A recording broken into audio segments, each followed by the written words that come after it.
Hello, and thank you very much for joining me. Here's a question for you.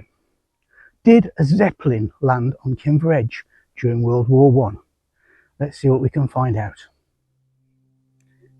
Now, around Kinver, there's been this persistent rumour that this actually took place. I guess they've been around since World War I. Unfortunately, there's absolutely no real evidence that we can confirm whether it's true or not.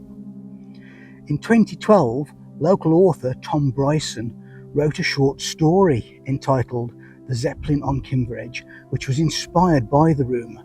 But we have to remember that it's a work of fiction, it's not actually a factual study of this incident. He based his story on the German Navy Zeppelin L-19, which was indeed over our area, or the Black Country, on the night of the 31st of January 1916. It was part of a flight of 9 Zeppelins which had set out with the intention of bombing Liverpool. Unfortunately for them, the weather conditions that night were not favourable at all to their primitive forms of navigation. They encountered some thick fog, heavy rain and even snow. The airships became sort of scattered and blown off course. 2 of them, L-21 and L-19, ended up over the Black Country. Believing that they'd reached their target of Liverpool, they set about bombing and dropped bombs over Tipton, Wednesbury and Walsall. After this raid, we know in the early mornings of the 1st of February in 1916, L-19 really struggled to get home. It had been plagued by engine trouble, and some reports say that it took a very erratic course and actually backtracked several times. Eventually, L-19 came down in the North Sea off Holland after it had been attacked by the Dutch army. All the crew unfortunately drowned after a British fishing vessel refused to pick them up. The captain had major concerns how his unarmed crew would fare against a full crew of armed Germans. Yeah. Its counterpart, L-21, is quite on record of having returned successfully to its home.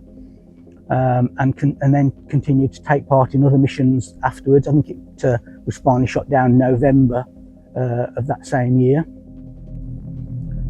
Now, you would have thought that somebody had noticed a 536-foot long noisy Zeppelin hovering over Kinver Edge and landing.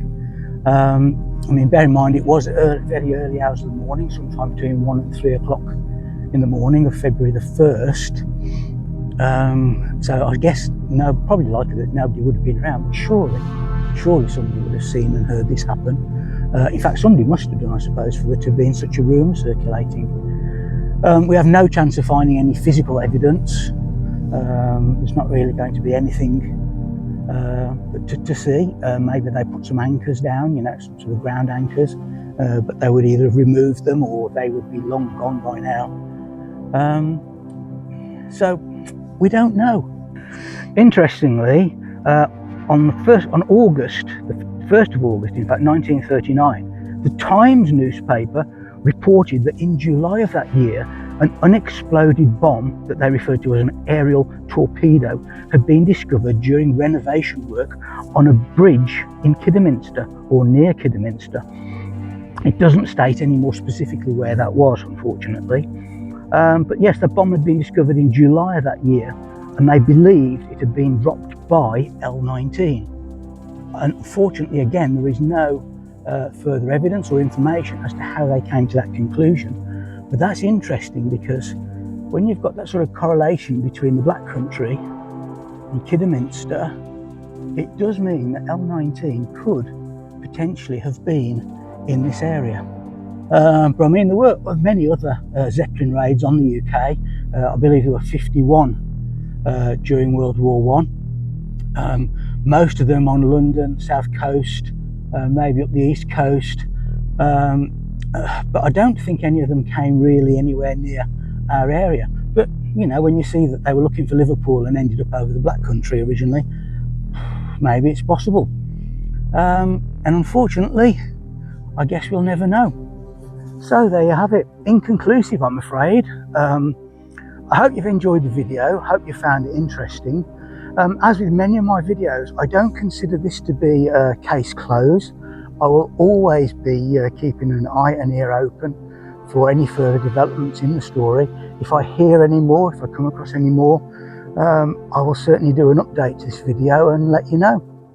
So once again, thank you very much for watching. Please don't forget to leave me a like, to comment in the comment section, and if you can, to subscribe to the channel. It'd all be much appreciated, and hopefully I'll see you again on the next one. Cheers for now.